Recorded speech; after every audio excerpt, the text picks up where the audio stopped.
Dear students, अस्सलाम वालेकुम।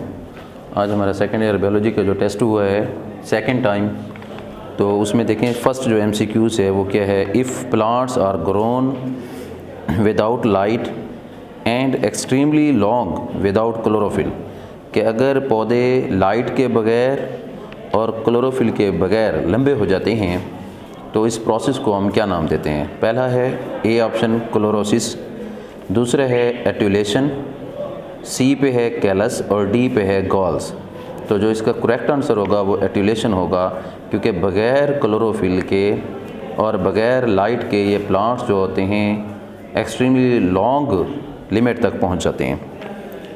Next आपके पास है which plant hormones is responsible for promoting cell elongation and controlling phototropism and gravitropism, कि ग्रेविट्रॉपिज्म और फोटोट्रॉपिज्म को कंट्रोल करते हैं जो प्लांट्स और इलोंगेशन की तरफ जाते हैं वो कौन से हार्मोन्स होते हैं। उन हार्मोन्स का नाम बताना है। तो ए पे है ऑक्सिन, बी पे जिब्रेलिन्स, सी पे साइटोकिनिन्स और डी पे है एब्सिसिक एसिड।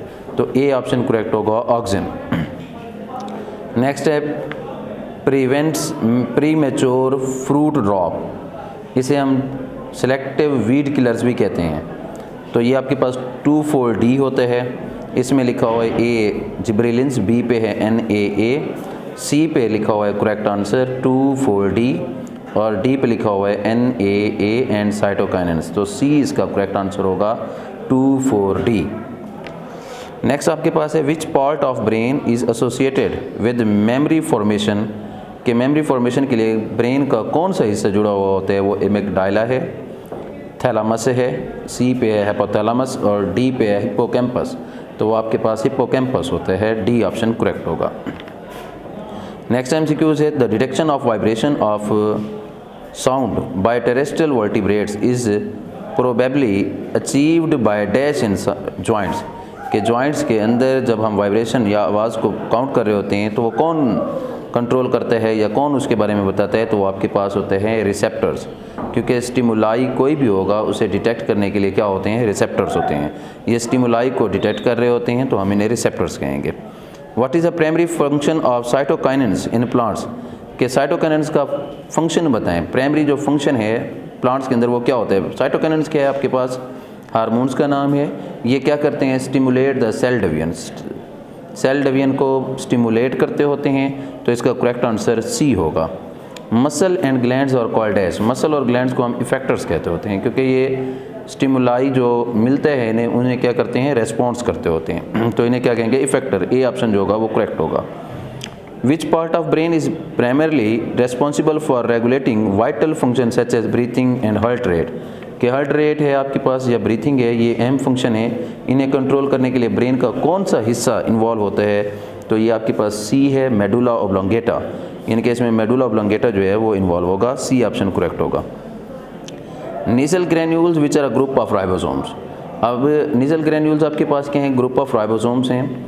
ये एसोसिएटेड होते हैं किसके साथ, एंडोप्लाज्मिक रेटिकुलम के साथ। ये आपके पास करेक्ट आंसर ए होगा, endoplasmic reticulum. Which part of neuron contain nucleus and most of the cell organelle, के न्यूरॉन का वो कौन सा हिस्सा है जिसके पास न्यूक्लियस भी होता है और सेल ऑर्गेनेली भी मौजूद होती हैं। तो वो आपके पास सेल बॉडी है, करेक्ट आंसर इसका सी होगा।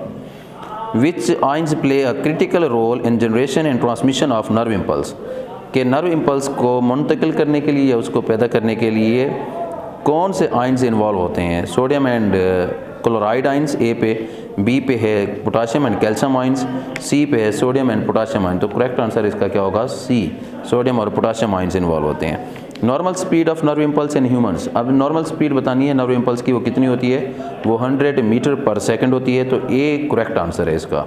नेक्स्ट आपके पास है in myelinated neuron dash jumps from node to node called saltatory impulse. तो अब कौन सी चीज़ है जो जंप कर रही है, तो वो पैगाम होते हैं, इम्पल्स होते हैं। तो इसका करेक्ट आंसर जो होगा वो आपके पास बी होगा।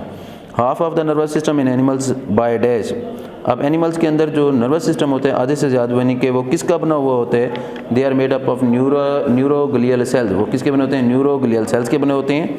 तो इसका करेक्ट आंसर जो होगा वो सी होगा। Spiny look in neurons in humans, कि न्यूरॉन्स के अंदर स्पाइनी लुक जो होती है वो किसकी होती है, अब न्यूरॉन्स की बात हो रही है, इसमें एक एक्सॉन है, एक डेंड्राइट्स होते हैं। याद रखना है आपने, डेंड्राइट्स की जो हैं वो मुख्तलिफ वैराइटीज़ होती हैं, जिसमें हम एक स्पाइनी लुक को भी देखते होते हैं, ठीक है। इसके अलावा वो ट्री लाइक भी होते हैं, तो इन्हें हम क्या नाम देंगे, डेंड्राइट्स कहेंगे। इसका जो आंसर होगा वो आपके पास क्या होगा, डेंड्राइट्स, बी ऑप्शन करेक्ट होगा। नेक्स्ट आपके पास है free nerve endings that show cold and warmth, यानी कि फ्री नर्व एंडिंग्स बतानी है, ऐसे रिसेप्टर्स के बारे में बताना है जो टेम्परेचर को डिटेक्ट करते हैं। जो टेम्परेचर को डिटेक्ट करते हैं उन्हें हम थर्मो रिसेप्टर्स कहते हैं। यहाँ पे जो इसका करेक्ट आंसर होगा वो बी होगा, thermoreceptors. Nociceptors have dash endings. अब नोसी रिसेप्टर्स के पास कौन से एंडिंग मौजूद होती हैं, डिफरेंशिएटेड ये नहीं होते, या डिवाइडेड जिसे आप कहते हैं वो नहीं होते, बल्कि अनडिफरेंशिएटेड होते हैं। तो इसका जो करेक्ट आंसर होगा वो बी होगा, अनडिफरेंशिएटेड। Thank you.